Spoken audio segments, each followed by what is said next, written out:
So at this stage, we've marked out all of our pieces for our body, for our blockhead. So we've got our head, neck, body, legs and feet. And now I've done that on both sides. I just haven't labelled this side. Okay, so do remember, get into the habit of when you're marking out, always mark on both sides so that you know exactly where you're cutting, no matter how you have to hold your material. So the bit we're going to cut now is we're going to cut out this bit, and that's going to give us the hollow definition for our legs. And to do that, we're not going to be using our tenon saw. We're actually going to be using a more flexible saw called a coping saw. We're going to be using this one. So before I start cutting, the first thing I want to do is I just want to show you where we're cutting and how we're going to do it. Okay, so just bear with me. Using our coping saw, the first thing we're going to cut are these two lines, our two outer lines here. So if I just mark them for you now really quickly in the blue.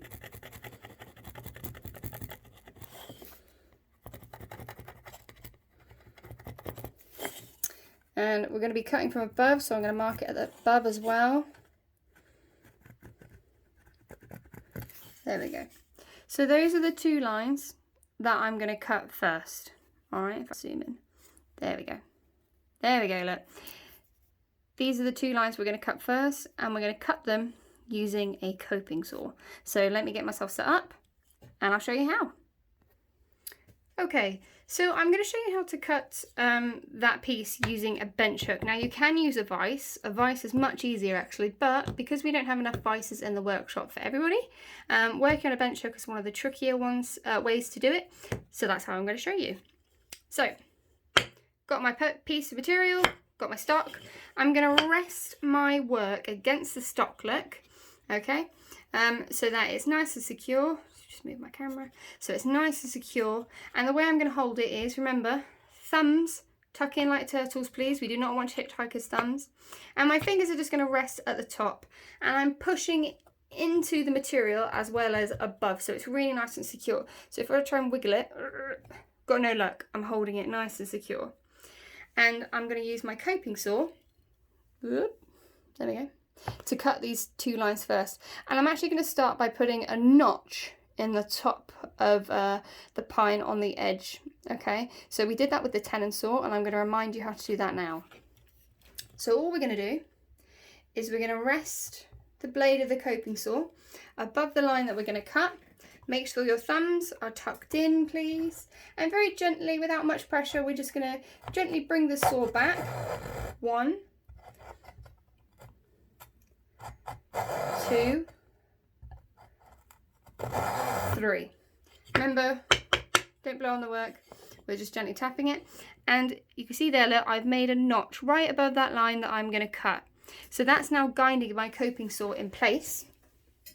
Because what I'm going to do now is I'm now going to cut straight down that line up to the end of the pen. Okay, so where I marked earlier. So get nice and comfy. Thumb tucked in, please. We want turtles, not hitchhikers. And it's the same process as using the tenon saw. Use all of the blade. Nice reciprocating motion, so back and forth. Remember, we don't want people going like that, teeny tiny strokes. Use all the blade and keep going until you're at the bottom of that pen line. So I started wobbling there. The reason I started wobbling is as I was bringing the saw back, I bent the blade. When the blade is bent, it won't move. Okay, so if that happens, just take the blade out and just start again. There we go. So all the way to the bottom of that pen line. So I'm going to do that and I'll come back. Okay, so I finished that, and you can see it. I've cut all the way down to the pen line, and the best way to check as well that you've cut far enough is if we flip it over. There you go, you can see that I've done it on the back as well. Beautiful gap there, right up to the pencil line.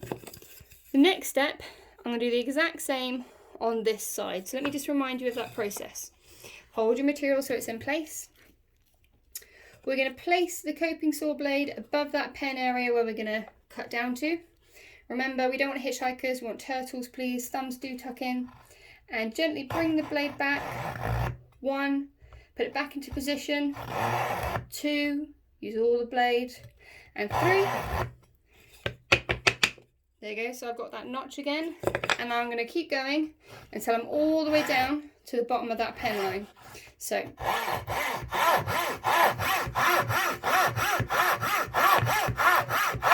if you're ever unsure as to where you're cutting, just take the blade out, alright, pop it down, and just check it. Because remember, if you start to go at an angle and you start to cut inside this hatched line here, hatched area, that's absolutely fine, because this means we're going to get rid of this gap eventually. So if you start to go inwards, don't panic, we've got lots of space to correct it. Alright, so if you do feel like you're going off the line, just take the saw out, reassess, pop it back, and start again. So I'm going to finish that line, and then I'm going to come back. Okay, so I've cut the 2 lines, look, there we go, going down to the pencil. Went in a little bit on that one, but like I said, that's absolutely fine, because we're going to get rid of this bit eventually. And I've checked on the other side, you can see where I went a bit wonky, but I am happy with that. I think that's really spot on, so I'm really pleased with myself. What I'm going to do now is I'm going to use the coping saw again, but this time I'm going to cut diagonally, alright? And I'm going to show you using my favourite colour, pink pen. She says. Oh, if it works. Yes, it does. Woo. So, I'm going to cut diagonally from one top corner across and down to the bottom corner, to the opposite bottom corner. I'm going to draw it in pen, look, so you see what I mean. There you go. See that pink line? That's what I'm going to cut now. So if you were in a vise, or if you're using a vise, this is really nice and easy for you, because all you have to do is position the work in the vise so that when you're cutting with your saw, all you're doing is cutting down, like that, look. But when you're working on a bench hook, holding work like that, I'm sure you can imagine, is really difficult, but also it's extremely unsafe. So we've got to position our work so that we're still holding on to it as normal, okay? And we're going to use the coping saw to cut across that line diagonally. So let me show you how to do that. So, same health and safety as per usual. Position your material so you can hold on to it quite securely. Thumbs tucked in. Keep repeating it, guys, because it's really, really important. Can't stress that enough. Now, what you're going to do, you're going to start over the line that you cut earlier, look, okay?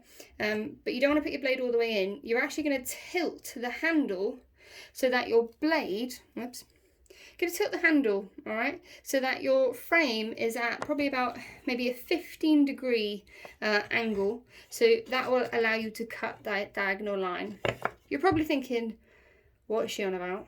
Why are we talking about angles now? Don't panic. When you're in front of the material, I promise you, it's all going to start to make sense. So just rest your blade in the notch that you cut earlier in that line, and just saw on the spot for 2 or 3 times. Now by doing this, I don't know if you can see, but by doing this, I'm actually creating a wider notch at the top. So that means as I cut at an angle, my blade will stay at that angle and it won't just slip down that gap I've just cut. So, turtles, not hitchhikers, thumbs tucked in, holding onto my work securely, using all of the blade. I'm just going to cut down that diagonal line.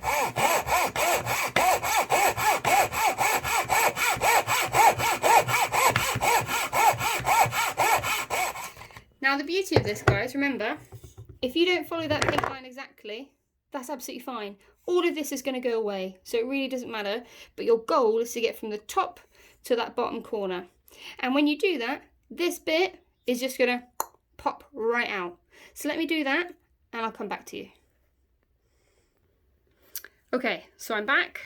I've cut down that diagonal line, and now I have a piece missing. Excellent. So this can go in the bin now. We don't need that anymore. Probably can already guess what I'm going to do now. But what I want to do now is I want to get the blade as low as I can in that gap and try and cut along that bottom line. If you're going to struggle doing that, then I'm going to show you another way to do it. So, there you go. See the pink line? That's what I'm going to aim to cut next, because you could simply, I say simply, it is quite a bit of skill. You can try and pop your blade right into that gap and cut all the way along, but you're more likely to make a mistake. Whereas if we cut a little bit higher than the line and go again from one side across down to the opposite bottom corner, we're more likely to get an accurate finish. Okay, so let me get myself set up and I'm going to show you what that looks like. Okay, so I'm back at my bench hook. I've got my coping saw, and as I said earlier, I'm going to use my coping saw to cut across that pink line to the bottom diagonal corner. So we're going to do the exact same we've been doing from the very beginning. First thing we're going to do is 3 notches right above where that pink line is. So position it, and 1, 2, 3. We always do that, guys, so that our blade now has somewhere to rest. Okay, so it's just a really good starting point. Now, it might get a bit tricky. The frame might start to hit your hand. See? Now, it won't hurt you. It might give you a bit of a shock because the frame might be cold. But if you find that a little bit difficult, you know, then maybe just reposition yourself, see if turning the work around will help you. But just work in a way that's comfortable for you. All right? And what we're going to do is we're just going to start cutting.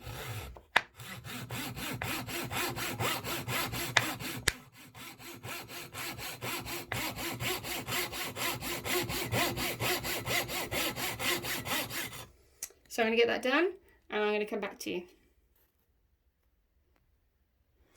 Okay, so I'm back, but I haven't actually cut across that line because I forgot to tell you something really important. Earlier I said that the frame might start to hit your hand, but we can avoid that. So if you put your hand through the frame, look, all right, and hold on to this metal pin, this long bit here. If you hold on to that using your index finger and your thumb, and you twist the handle, you're going to loosen the 2 pins that hold your blade. You're going to loosen them, and what that means is you can then twist the pins. There you go. So you can change the angle of your blade. So I've now changed that, and then to tighten that, index finger and thumb hold onto the pin, twist the handle away from you. There we go. So I don't know how well you can see that, guys, but I've now changed the blade so that as I'm cutting, I can still cut across diagonally, but the frame is going upwards, so it's nowhere near my hands. All right, so let me show you what that looks like. So exact same process. I've already started cutting, which is why I'm not doing my notch. And all I'm going to do is cut along that bottom line. Now that slipped a little bit there. That's just because it's going to start catching a little bit more. The other thing to do is just check your blade, make sure that it's nice and straight, nice and parallel. There's no kinks in it. So that's just what I'm doing now. Yeah, my blade is fine. Try that again, look. So pop it back in the notch, there we go, and just cut straight across. And as you can see, that is so much easier to work with. Okay, so if you want to change the direction of the blade, loosen that bottom pin, how I showed you just now. Okay, but make sure if you loosen the bottom one, you need to loosen the top one as well, because you want that blade to be nice and straight. You don't want it to be bent in the middle. All right, so I'm going to cut across and then I'm going to come back to you. Okay, so I'm back and I've now cut across that line, rather horrendously, look, but that is absolutely fine. All right, I did say we're not going to cut across that bottom line just yet. Mine's a bit wonky, a bit wavy, but what we can do now is, as I showed you previously, we can now change the angle of our blade, look. So I just see, there we go. So we can change the angle of our blade so that as we're cutting, instead of having to hold the frame at a weird angle, we can just hold it straight. And all we're going to do now is we're going to cut right along that bottom line. But first I want to show you again how to change this blade, just in case we're not entirely sure.